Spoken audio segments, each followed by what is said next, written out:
You guys just keep asking for the more Reddit stories. So, I'm ready with the new tale. Let's read some cool, interesting cheating wife Reddit stories.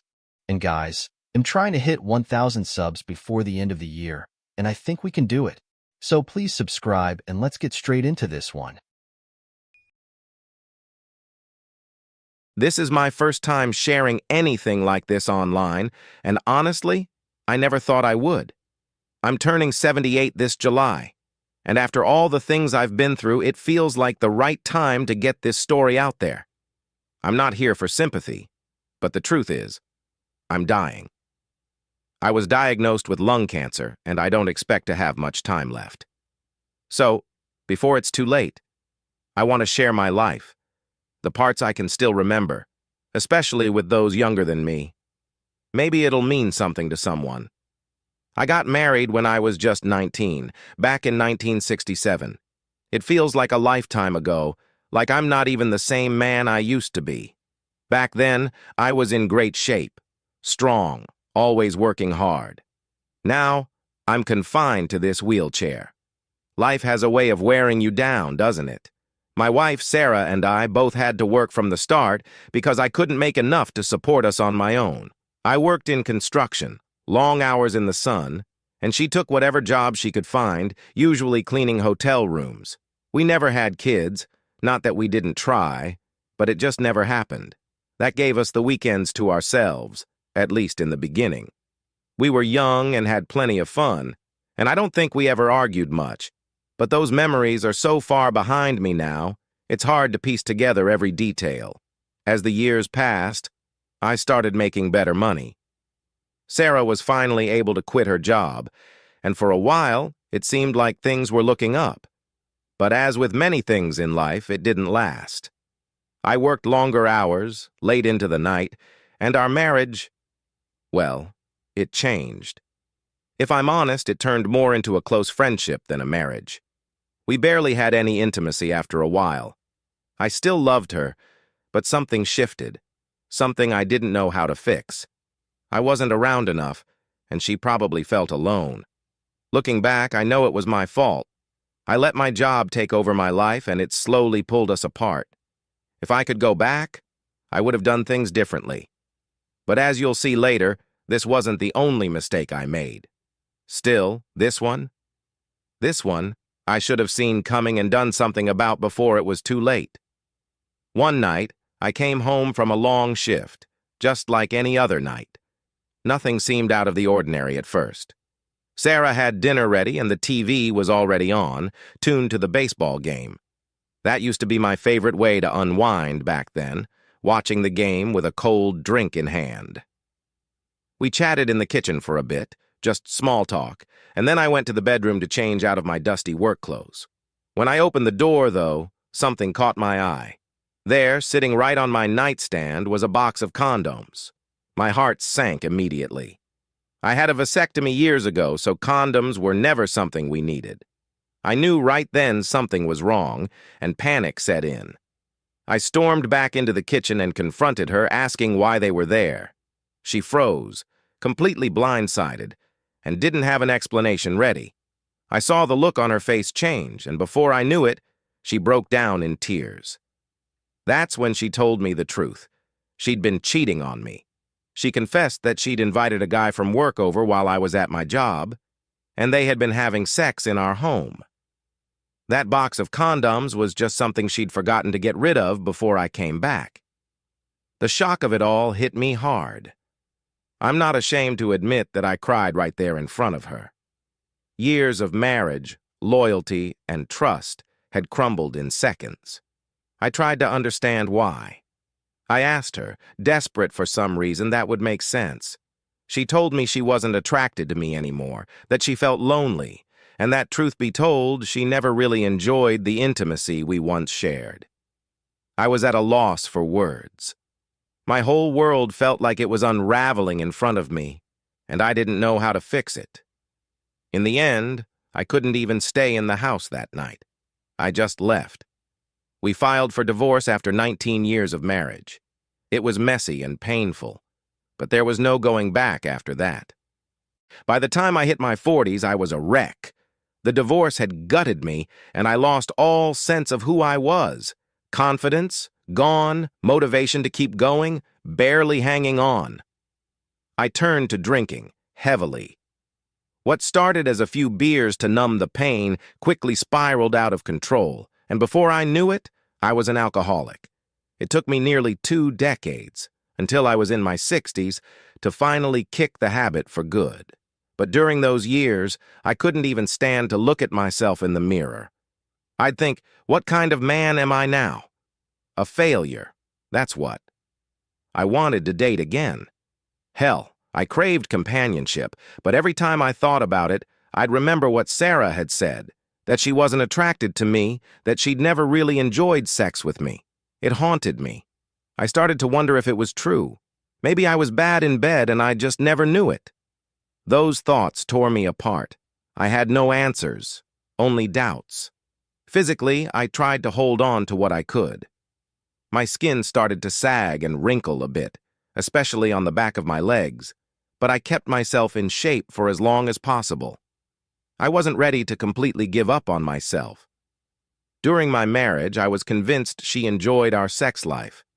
I took pride in being a tough guy, and back in my 30s, I'd keep that image up, even in bed. I'd wear my bandana, and she seemed to love it. I wasn't selfish either. I'd go down on her whenever she wanted, and I used cock rings to make sure I could maintain a strong erection. When I climaxed, it was intense, and I know that was something she liked. In my mind, I was doing everything right. If I gave my all, what more could I have done? But as time passed, my perspective changed. I started to accept that maybe sex didn't need to define me anymore. Maybe it didn't matter as much in the grand scheme of things, especially as I got older. About 5 years ago, I finally took the leap and started dating again. The woman I'm with now is wonderful. We don't have a very active sex life, but she's reassured me time and again that there's nothing wrong with me. I believe her. After all the struggles, it's comforting to know that there's more to a relationship than just physical intimacy. I remarried just last year, and for the first time in a long time, I felt true happiness again. My new wife, Emily, brought light back into my life when I didn't think it was possible. But life can be cruel in unexpected ways. Not long after the wedding, I got hit with the diagnosis: lung cancer. It felt like the ground was pulled from beneath me. Since then, everything's changed. I've lost so much energy, and there are days when it's hard to get out of bed. But Emily, she's my rock. She's the one keeping me going, keeping me hopeful even when the doctors say the future looks bleak. We've been trying chemotherapy, fighting this thing with everything we've got, but I can feel the toll it's taking on my body. It's a strange thing, knowing your time is limited. You start to think about what really matters. And for me, that's leaving something behind, some part of me that can live on even after I'm gone. Emily knows this, and she's been by my side every step of the way. In these final days, I find myself reflecting on the lessons I've learned. Maybe it's because I don't have much time left, or maybe it's because my mind is slipping too. I can feel it.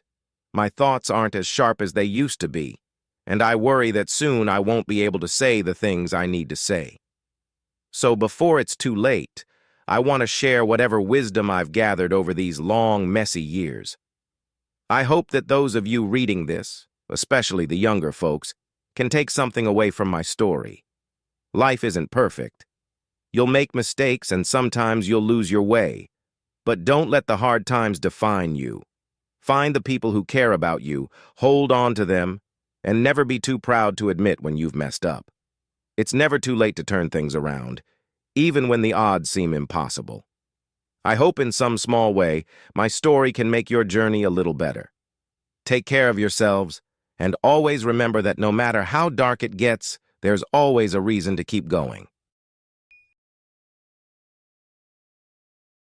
Hey, everyone. This is my first time posting here, and honestly, I'm trying to piece together my thoughts, so bear with me. I've been married to my wife, Emily, for 7 long years. At first, everything seemed normal, maybe even blissful in the way you'd expect after a few years of settling into married life. But something changed in the last 2 years. Slowly, I watched her drift further away, as if the very air between us had thickened with something unsaid. She stopped initiating intimacy altogether. She always had an excuse. I'm too tired, or I had a rough shift. To be fair, she works as a nurse at a care home, so exhaustion was expected. But it felt like something deeper was pulling her away. The real problem, though, began when she started picking fights out of nowhere, and then she'd turn around and blame me for starting them. At first, I tried to reason with her, thinking we were both just stressed. But then the arguments got worse, and she started ignoring me, even when I was trying to reach out. Then she'd twist it around and say, I wasn't giving her enough attention. It was maddening, like she was punishing me for something I couldn't even figure out. Things got even more complicated after she gave birth to our son, Mason, this February. She was supposed to return to work in June, and that's when my gut instinct started screaming at me that something was seriously off. She seemed almost too excited to go back to work. Don't get me wrong. I understand that some people want to return to their routines after having a baby, but this was different.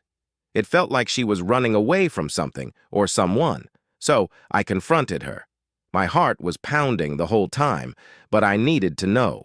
That's when she dropped the bombshell.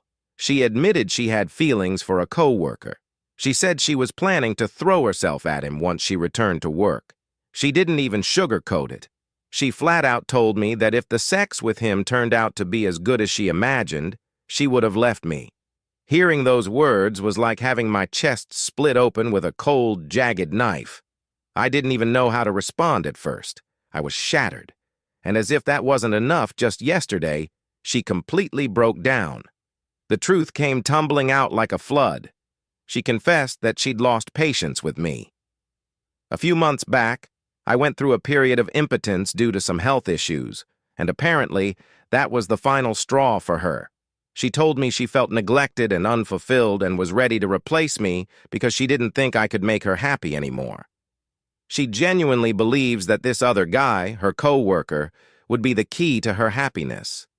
I asked her why she was still holding on to me, why she hadn't just packed up and left already. And what did she say? Not that she loves me? Oh no.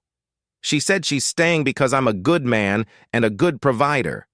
I can't even begin to describe the gut punch that was. The one thing I was desperate to hear, those 3 little words, never came.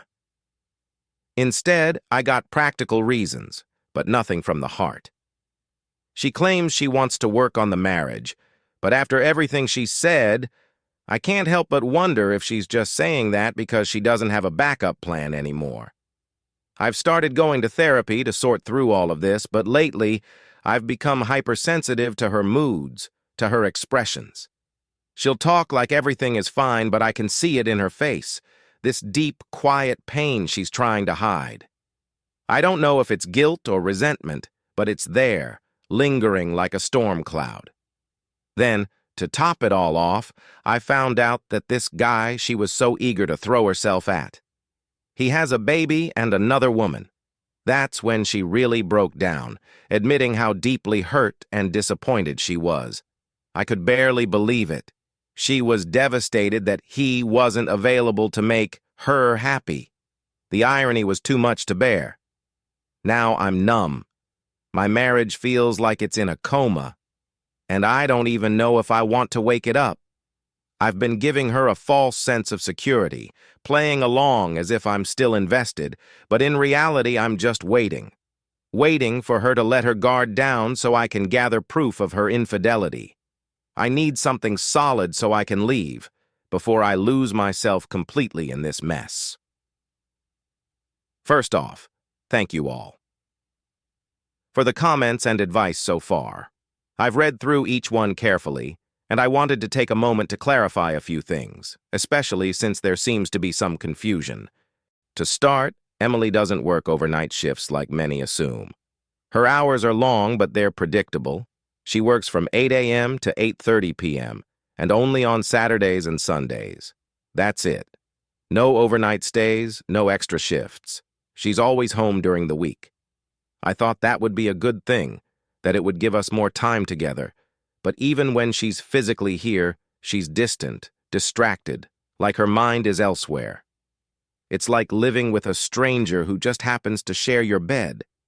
I should also mention that she got pregnant with our second child, Mason, in May of last year. Before that, she was working at a different nursing job, but she left that position in January. The thing is, once she quit, she didn't leave the house much at all. For months, she was home all the time, and yet somehow, I still felt like I was losing her.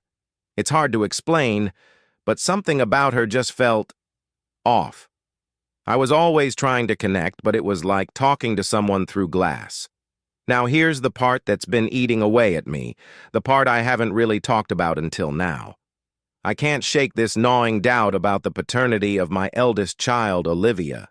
She's 6 years old now, and she looks nothing like me. People have commented on it too, and I've brushed it off for years, but it's always there, lurking in the back of my mind.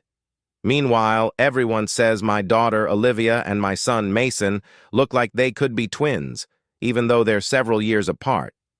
It's uncanny, really. But the resemblance between them doesn't erase the doubt I have about Olivia. It's a quiet, nagging suspicion that I've never been able to silence, no matter how much I try to push it down. There's one more thing that strikes me as odd. Even though Emily only works weekends now, she's very punctual about calling me the moment her shift ends at 8:30 p.m. sharp. Without fail, she's on the phone, supposedly wrapping up at work, talking to me as she finishes her day. I used to find comfort in that routine, thinking it was her way of showing she still cared. But now, I'm not so sure. Part of me wonders if those calls are just a cover, a way to make sure I'm not suspicious of where she is or what she's really doing. It's hard to trust anything anymore. There are so many pieces of this puzzle that don't quite fit, and I'm left trying to make sense of it all, questioning everything I thought I knew about my marriage, my family, and even myself. Earlier today, she came back from the school run, and you know what? She was acting all sweet and loving, like the perfect wife. It felt so fake, like she was putting on a show for an audience that wasn't even there. And after everything that's happened, it just pissed me off. The sudden shift in her attitude was like a slap in the face, and I couldn't stand it. The rage that's been bubbling under the surface, anger I've tried so hard to keep in check, was close to boiling over. I got the kids, Olivia and Mason, settled in their rooms and decided it was time to confront her. No more pretending. No more playing nice.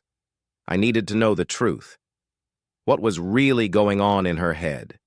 And like some of you predicted, she started lying, right through her teeth. She tried to spin some story, probably hoping I'd be too exhausted to see through it, but I wasn't having any of it. My emotions got the better of me, though. I let it all out. The frustration, the betrayal, everything I'd been bottling up for months. That's when she slipped up, or maybe she just didn't care anymore. She told me his name. Luke. This co-worker she's been obsessed with, the one she was ready to throw away our marriage for. The name was like a spark to gasoline. I'm not a violent man by nature, but in that moment I felt rage unlike anything I've ever experienced before. I'm 5'11" and used to train in kickboxing, so the thought of finding Luke and knocking some sense into him didn't feel so far-fetched. I told her flat out, with all the fury in my voice, I'm going to your workplace, and I'm going to beat him within an inch of his life. That's when everything shifted. Emily completely broke down. All the walls she'd put up came crashing down, and the truth started pouring out, ugly and raw. She confessed that she never anticipated how much sacrifice marriage would require, how much she'd have to give up. She admitted that she wasn't happy, and it wasn't just because of our arguments. She said she felt trapped, like she couldn't even talk to her parents or her sister anymore without feeling judged or conflicted. Now, her parents, they're a whole different story. Both of them are Jamaican, though they split their time between the UK and the States. Her mother, though, has been a real thorn in our side. Last year, when we rented a property from her father, her mother came to visit us. Things were already tense, but she escalated it by calling the police on me. She made a false claim, saying I was violent and that I had abused her daughter. It was all a lie, of course, and it was disproved quickly, but the damage was done. She did it because she never approved of me, not because of who I am as a person, but because, in her eyes, I wasn't good enough. I'm Jamaican-born, and she always wanted her daughter to marry someone British. Since then, her father has been no better. He's been subtle in his disrespect, but it's always there, this constant undercurrent of contempt. After the police incident, though, he stopped being subtle. He would make these little digs, poking at me, pushing my buttons. I managed to keep my cool for a while, but in August I reached my breaking point. He kept provoking me until I snapped. I was ready to knock him out, to show him I wasn't going to take his disrespect anymore. But before I could act, Emily pulled me into a room. She told me to think carefully about what I was about to do because, apparently, her father had the power to get my visa revoked. She knew just how to stop me. We've moved into a new place since then. But none of that has really solved the underlying issues. I'm starting to think she might need serious help. There's something off about her mentality lately. Her behavior has become erratic, unstable even. The way she swings between affection and anger, the way she lies so easily and then breaks down. I don't know how to help her, but I'm starting to believe that she needs more than just therapy. I've decided to take her to a hospital for a proper evaluation. I don't know what else to do. It's like she's slipping away, and I'm afraid if I don't act soon, there won't be anything left to save, of her or of us. So the DNA results came back, and I can finally breathe a sigh of relief. Both kids are mine. Olivia and Mason are truly my blood. That news lifted a weight I didn't even realize I was carrying. But just as one burden was lifted, another began to take shape. After everything that's happened, I reached out to a lawyer and went through the process of legal separation. It felt surreal, almost like a dream I couldn't wake up from. The paperwork was one thing, but the emotional toll was another. I can't help but feel a sense of finality about it all. In the midst of all this, Emily and I attended a counseling session together. I went in hopeful, thinking maybe we could find some common ground, some way to move forward. Instead, what I discovered was shocking. It was revealed that she's been experiencing a mental breakdown. To her, I had somehow morphed into the villain in her story. I never wanted to be her enemy, but in her eyes, I was always out to get her. She spoke of me as if I had some hidden agenda, like I was the one orchestrating this whole mess. It was maddening to hear. At this point, I'm utterly exhausted and completely burned out. Every conversation feels like running a marathon, and I'm just dragging myself to the finish line. Thankfully, my friend Sarah has been a lifesaver during this chaotic period. She often comes over to help with the kids, to make dinner, and just to be there when I need someone to talk to. She's been my rock, providing the support I desperately need while I navigate this storm. Everything is moving forward as planned. I'm pushing for the divorce, and I learned she should be served today at work. Part of me is curious about how that drama will unfold. Will she break down in front of her coworkers? Will they finally see the cracks in her facade? But honestly, I'm trying to focus on my own healing rather than the chaos her life has become. I know the next few months are going to be painful and filled with challenges. Each day feels like climbing a steep hill, and some days I just want to give up. But despite the pain, I can finally see a light at the end of this dark tunnel. It's faint, but it's there, flickering with the promise of brighter days ahead. This might be my last post in this journey. I'm learning to let go, to embrace what lies ahead, and to reclaim my life and my happiness. Thank you all for your support and for sharing this journey with me. Here's to new beginnings, however uncertain they may be.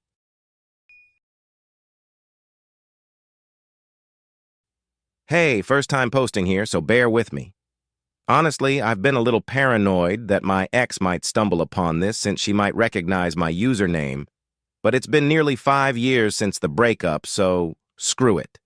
It's time to get this off my chest. If this isn't the right place for this kind of story, feel free to let me know. Buckle up, though. This is going to be a long one. I met my ex when we were both in college. I was 25 and she was 23. I hadn't really dated much before her. I had just come out of a rough, year-long relationship that didn't work out, but we ended on okay terms. My ex before her was severely depressed. I cared about her deeply, but the weight of her depression was crushing me. I'd consider myself an empath, and it got to a point where her sadness would just consume me. So, I had to walk away. It wasn't easy, but I needed to save myself. Then came Jessica, not her real name, the one who would change everything. We lived in the same apartment complex, and while we'd bump into each other a few times, it was a ride I gave her one evening that really started everything. I had helped her out a few times with little things, but that ride turned into conversations, which turned into hours together, whether we were at her place or at the sandwich shop where she worked late shifts. She was taking time off from school after dealing with some serious depression and a failed engagement from the previous year. I'd later come to learn she never actually finished school and bounced between a couple of different universities. We bonded over her stories, how she'd been betrayed by her ex, how he cheated on her. But looking back now, I question how much of that was even true. In no time, we were inseparable. We started as friends with benefits, but just 2 months in, she introduced me to her parents. That felt like a pretty serious step for something that wasn't even labeled as a relationship yet. A few months in, I realized I wanted more. I wasn't interested in anyone else, and I thought it was obvious we were exclusive. So I asked her to make it official and be my girlfriend. She turned me down, saying she wasn't ready because of the baggage from her past engagement. In hindsight, that should have been my first red flag. But like the fool I was, I gave her a pass and told myself it'd be fine. Even though she didn't want to put a label on it, we were exclusive. Neither of us was seeing anyone else. After about a month, I brought it up again. I figured if we were already acting like we were in a relationship, we might as well admit it. But she still resisted. She was stubborn about it, and I didn't understand why. There were moments when things were perfect between us. She seemed to enjoy everything I liked. We shared similar goals, and at times it really felt like we were made for each other. But there were cracks in that illusion. Sometimes she'd make subtle digs at me, or she'd start comparing me to her exes. The smallest disagreements would spiral into full-blown fights, and I'd try to calm things down, but she would escalate them instead. More than once, she'd storm out of my apartment, and I'd chase after her. That only made her angrier, and she'd accuse me of smothering her and not giving her space. So the next time, I didn't chase her. That's when she turned around and accused me of not caring. Looking back, she was gaslighting me, though I didn't know the term at the time. She'd convince me that things I clearly remembered happening never actually did. But I was in love, so I brushed it off, told myself it didn't matter. My friends, on the other hand, didn't see it that way. They kept telling me I deserved better, that she wasn't treating me right, but I was too wrapped up in the relationship to listen. Take note, your friends often see things you don't. A year into dating, I was still pushing for us to be official. She kept saying she wasn't ready, but also that I was the best guy she had ever dated. All her friends knew about us, but I wasn't a fan of them. They had this exclusive, cliquey vibe that I couldn't stand. Plus, they had a cat, and I'm allergic, so I had a solid excuse to avoid those hangouts. Despite all the drama, we spent a lot of time together. We'd go on dates, and every night without fail, she'd call me, and we'd stay on the phone until one of us passed out. She said my presence was comforting, that I helped her sleep, especially when her depression was getting the best of her. But things weren't perfect. Sometimes she'd get physical, not during arguments, but just randomly. Twice, she slapped me hard across the face because she thought it was funny. I told her both times that it wasn't okay. I'd never do something like that to her, and I expected the same respect. Once, during one of our bigger arguments, she snapped and said, "My roommate knows a bunch of guys in the complex who would be more than happy to hook up with me, so I don't even need you." That stung. Finally, after a little more than a year, she agreed to be my girlfriend officially. But even then, something was off. She acted like we were keeping it a secret from everyone but her family.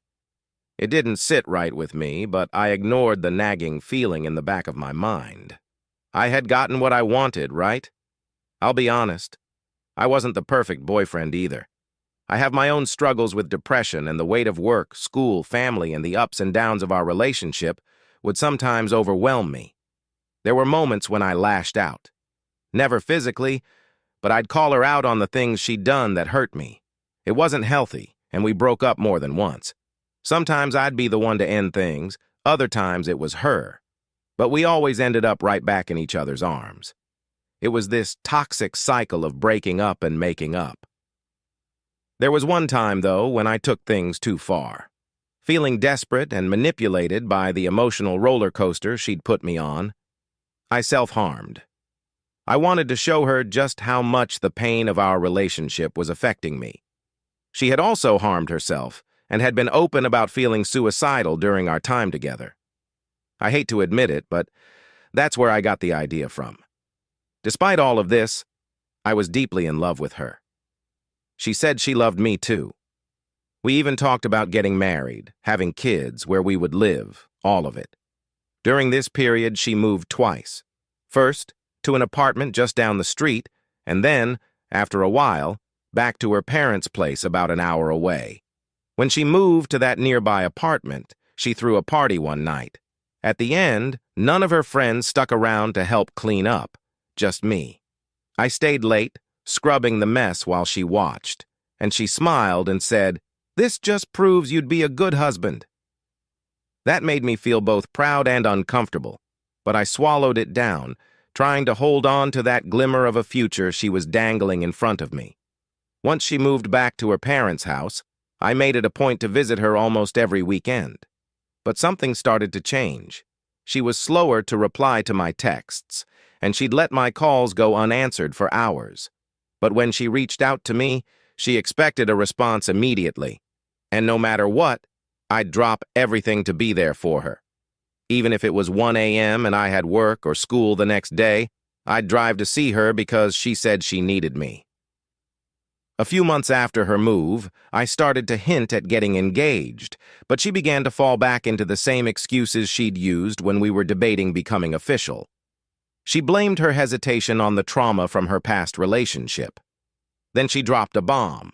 She asked if we could go back to casually dating, and the fool I was, I agreed. I thought if I gave her space, it would prove I was the guy for her. For the next few months, she went on dates with other guys, and she would tell me about them, about how none of them could compare to me. I clung to those words, holding on to the hope that I was still the one for her. Meanwhile, I stayed loyal. I didn't date anyone else because I was still hopelessly in love with her. I even told her that if she met someone she wanted to be with, I'd end things so she could pursue him. But then, after a long talk with my friends and family, I had a realization. Why was I doing all of this for someone who wasn't even my girlfriend anymore? So, I confronted her. I told her that any physical relationship between us needed to stop unless we got back to being exclusive. She agreed, or at least that's what she said. But that's not what happened.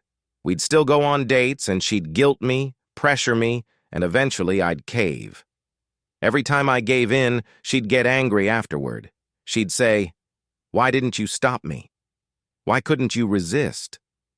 It became a twisted game, and I felt trapped. She grew more abusive, more manipulative. The worst was when she told me, "If I get pregnant, I'll never tell you and I'll decide what to do on my own." That cut deep, because I'd always wanted to be a father. The idea that she'd keep something like that from me crushed me. But even then, we'd fight, and eventually, we'd make up.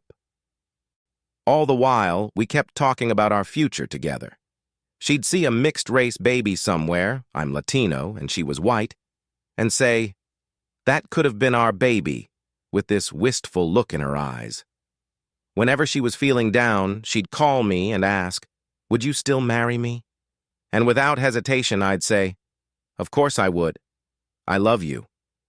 It wasn't until Christmas when things really started to fall apart. I was in Florida, visiting my brother for the holidays. I'd text her, and she wouldn't reply for hours, sometimes not at all. I'd call her late at night like we always did, but she wouldn't pick up. The one time she did call, it was to ask if I had a particular movie on DVD. I asked her why she wanted it, and she said it was to watch with her family.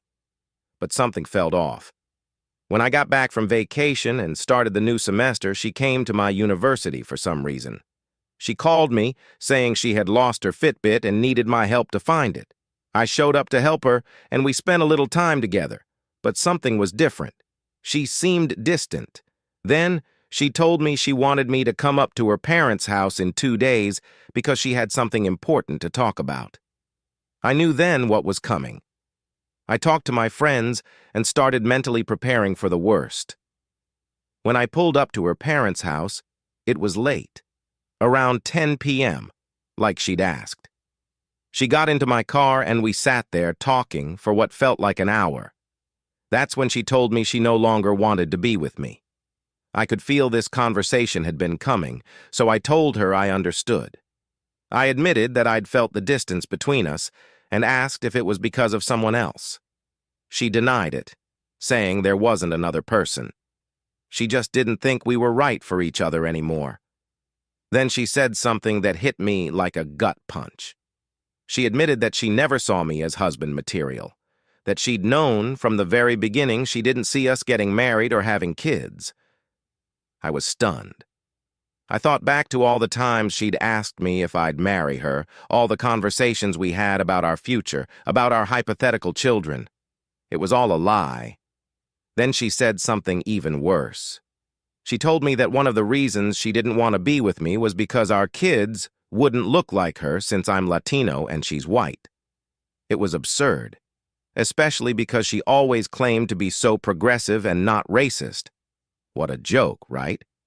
I was shocked, but also, I felt this overwhelming sense of relief. I told her that I loved her but agreed that we were done.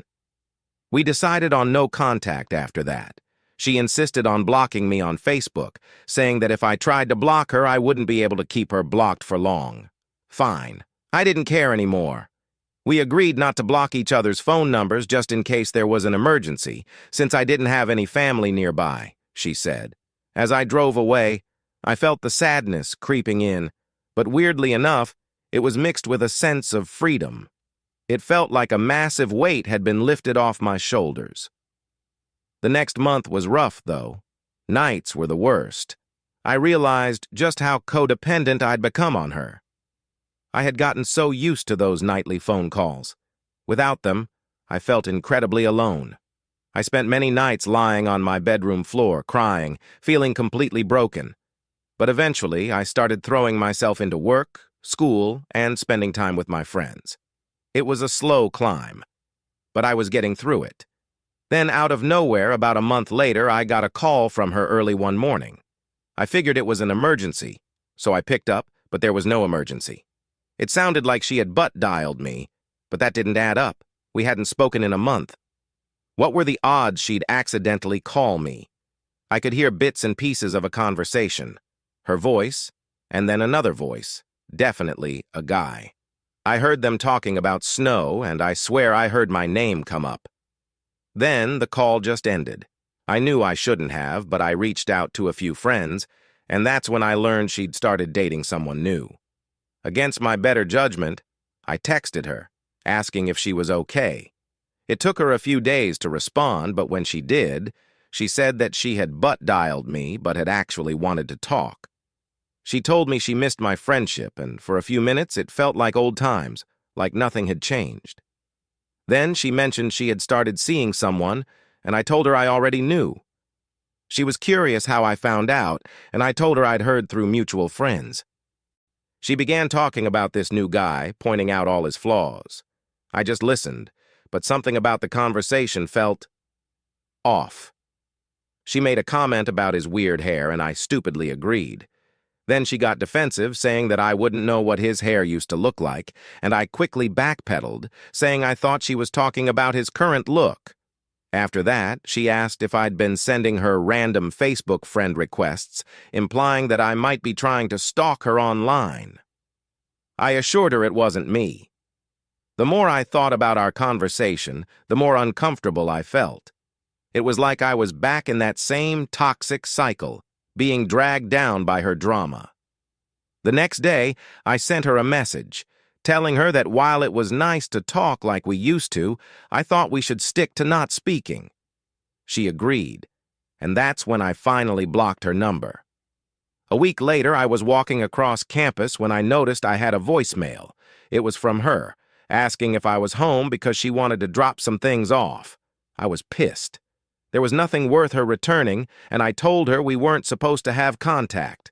I couldn't believe she'd shown up at my place and left stuff at the front door without even letting me know in advance. I was done. I decided to write her an email, laying everything out. I told her that I had loved her with everything I had, but that she had mistreated me and lied to me in ways I couldn't forgive. I thanked her parents for always being kind to me. They had always told me what a great boyfriend I was. But then I made it clear that this was the end. No more contact. I told her she was now blocked on my phone and that if we ever ran into each other in the future, it would be simple. The way you treat me is how I will treat you. If you treat me like a friend, I'll treat you like a friend. If you treat me like an enemy, I'll treat you like an enemy. And if you act like I don't exist, I'll act like you don't exist either.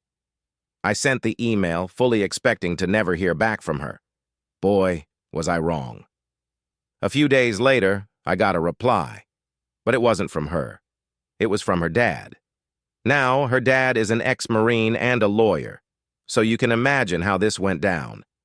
In his email, he insisted that I leave his daughter alone, accusing me of stalking her. I couldn't wrap my head around it. How on earth was I stalking her? I lived an hour away, juggling school, work, and friends. Then he claimed I was creating fake Facebook accounts to cyber-stalk her. Sure, I'd looked at her account a few times through a friend's account, but who hasn't done that? What really threw me was when he quoted my email about treating her the way she treats me. He highlighted that part and said, "I consider this a threat." He warned me to leave her alone or he would pursue a restraining order. I was blown away. I'd always gotten along well with her dad. I couldn't believe what I was reading. After talking to a few people, I decided to respond. I reminded him that I wanted nothing to do with his daughter. It was her who reinitiated contact. In fact, she was the one who showed up at my house unannounced a week earlier. If I were a stalker, why would she take that risk? I told him that his accusations were baseless and that no judge would grant a restraining order based on that nonsense. I made it clear.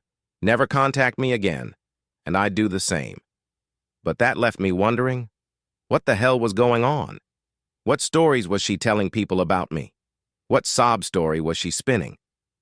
I shared the email exchange with some friends, and they were just as shocked.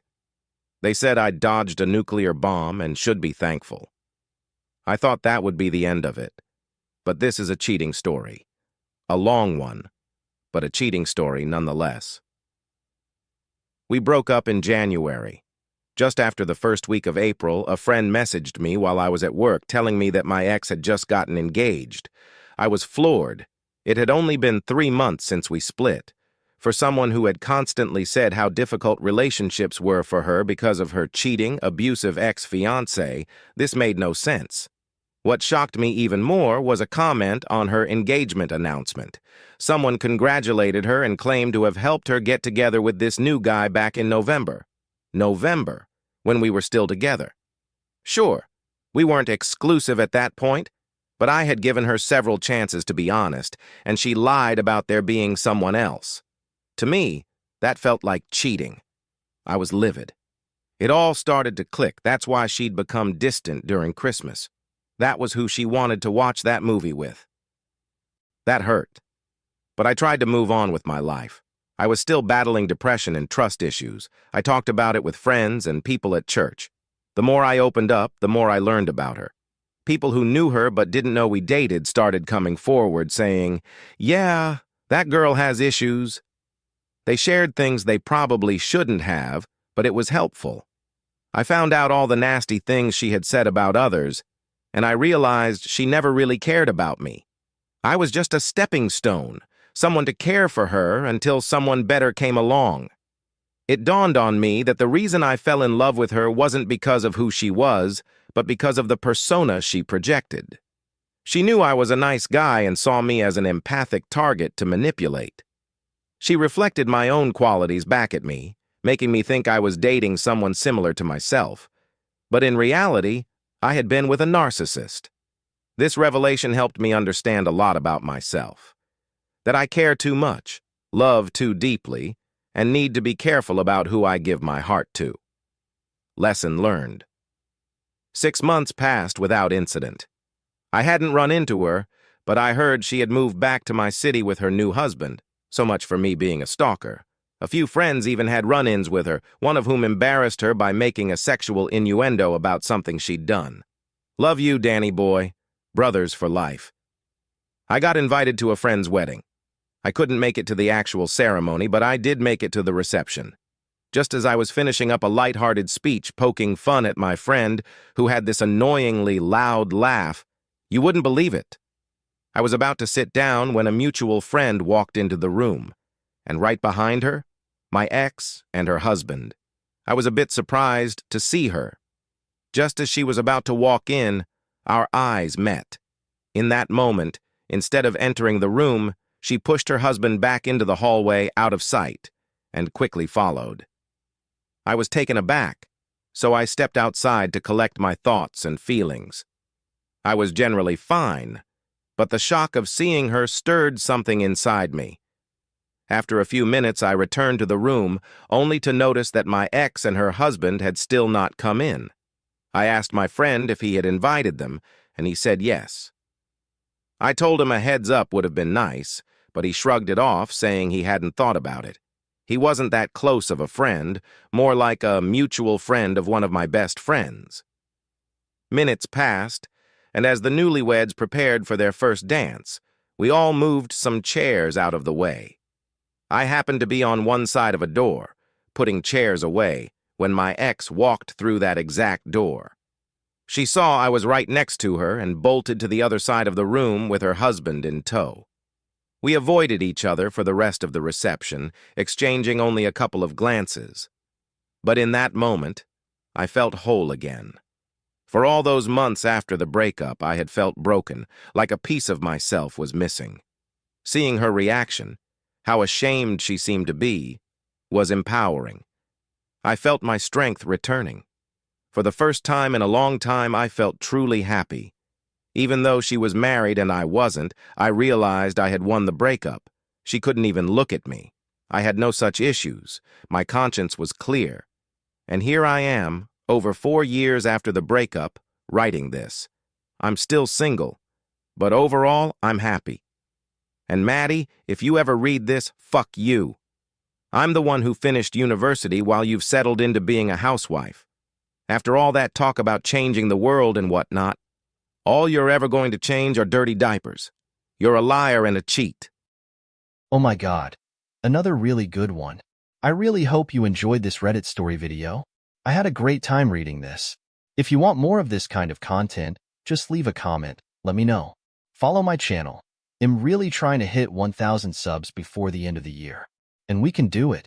It's going to happen, guys. Thank you so much. Now, everybody have a great night and have a sweet dreams.